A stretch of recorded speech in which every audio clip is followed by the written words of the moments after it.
네, 여러분 안녕하세요. 오늘 영상은 하루키가 쓴 직업으로서의 소설가, 이 책에서 보여주는 하루키의 통찰을 통해서 목회자의 소명 혹은 그리스도인의 소명에 대해서 한번 생각해 보려고 합니다. 이 책의 제2회에 보면 소설가가 될 무렵, 이 부분에서 하루키는 라이브 카페를 운영하게 된 과정을 언급합니다. 그리고 자신이 소설을 쓰게 된 배경을 다음과 같이 소개합니다. 1978년 진구구장에 야구 경기를 보러 갔는데 그 경기는 야쿠르트 스왈로스와 히로시마 카프가 대결하는 경기로 그 해의 센트럴 리그 개막전이었다. 1회 말 방망이가 공에 맞는 그 상쾌한 소리가 진구구장에 울려 퍼질 때 박수 소리가 나는데 맥락 없이 갑자기 그래 나도 소설을 쓸 수 있을지 모른다라는 생각이 들었다.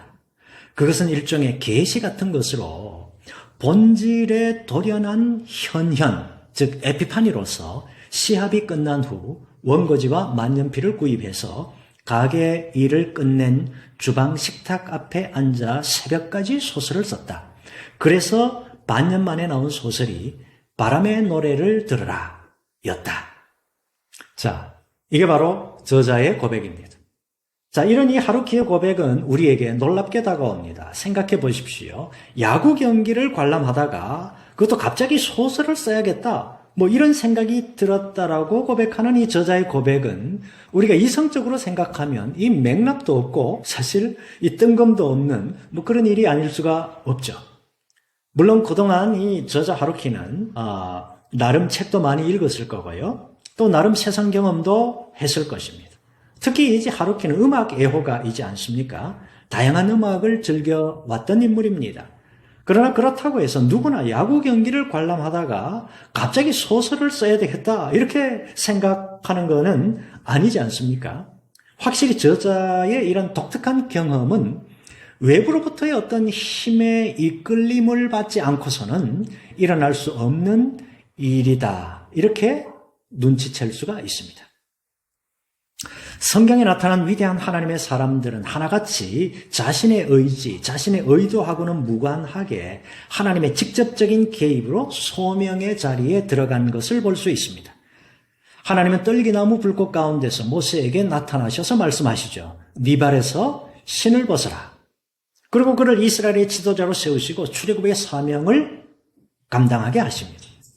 여호수아와 사울, 다윗 이런 인물들을 비롯해서 신약의 사도 바울에 이르기까지 모두가 하나같이 직접적인 하나님의 개입으로 자신의 소명적 삶을 살게 되고 시작하게 되는 것을 볼 수 있습니다. 지금 이 저자 하루키가 야구장에서 외부로부터의 강력한 힘의 이끌림으로 인해서 소설가가 되기로 마음먹었다는 이 사실, 이것은 이성적으로는 설명하기 어려운 일입니다. 그것은 주관적인 개인의 경험이기 때문에 그렇죠. 어쨌든 그는 이 야구장에서 외부로부터 보이지 않는 어떤 강력한 힘에 이끌려서 소설가가 되리라는 우리 기독교적 용어로는 일종의 계시 혹은 소명을 받은 걸로 보입니다. 오늘날 목회자가 되라는 하나님의 부르심이 확실하지 않음에도 불구하고 신학대학원 과정에 입학하는 학생이 있을까요?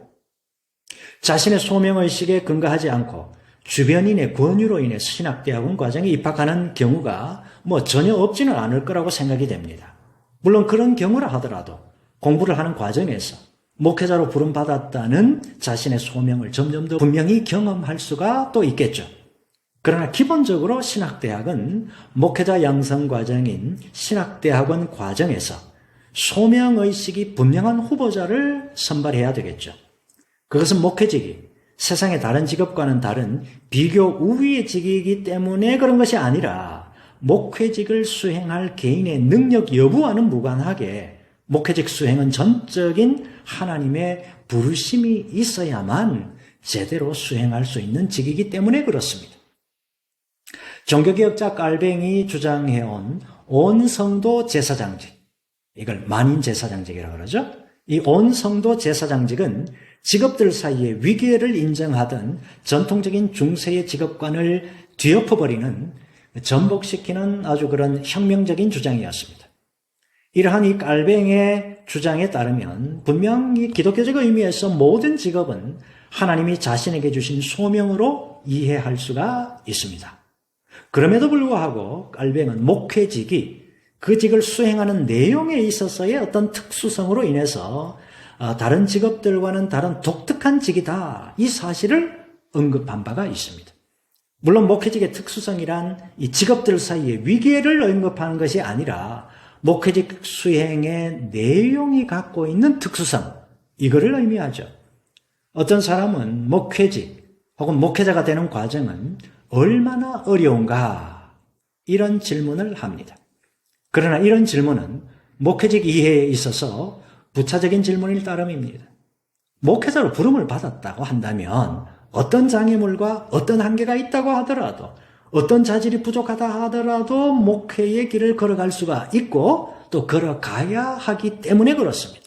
반면에 목회자로 부름을 받지 않았다 한다면 아무리 신학을 공부한다 하더라도, 아무리 목회의 길에 들어섰다 하더라도 머지않아 그 길이 자신이 걸어가야 할 길이 아니라는 사실을 깨닫고 다른 직으로 전환할 것입니다.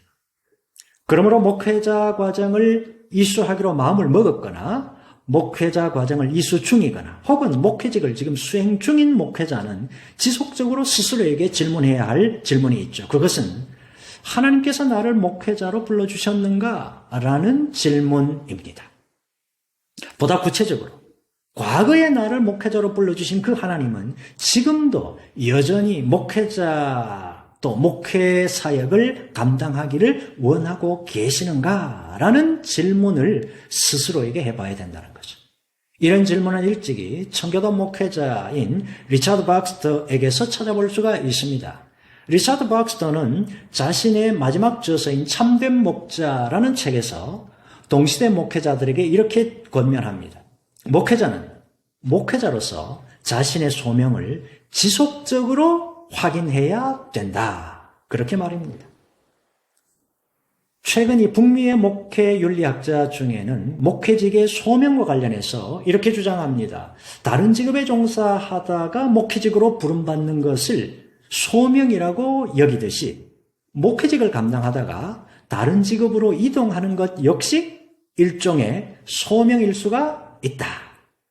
다시 말해서 목회직이란 어떤 사람에게는 일평생 수행하는 헌신으로의 부르심으로 그렇게 수용이 되지만 어떤 다른 사람에게는 일정 기간 동안만 수행하는 그런 헌신으로의 부르심이 될 수가 있다고 하는 얘기죠.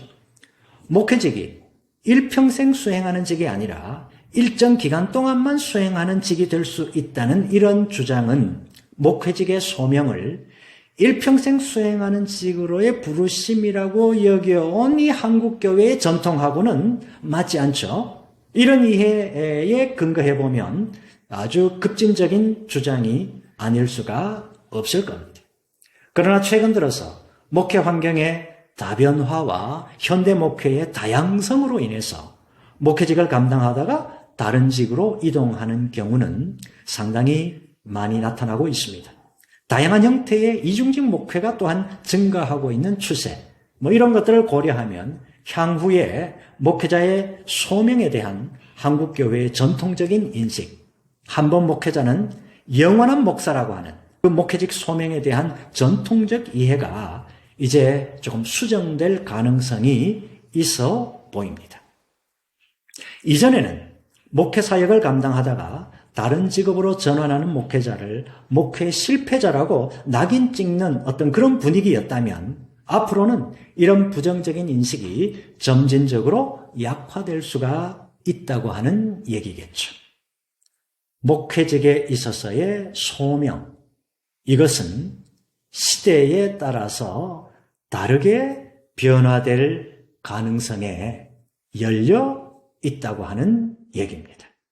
자, 오늘 하루키의 저서를 통해서 목회자의 소명, 그리스도인의 직업과 관련한 어떤 소명에 대해서 한번 생각해 봤습니다. 이 영상이 여러분에게 도움이 될 수 있기를 바랍니다. 감사합니다.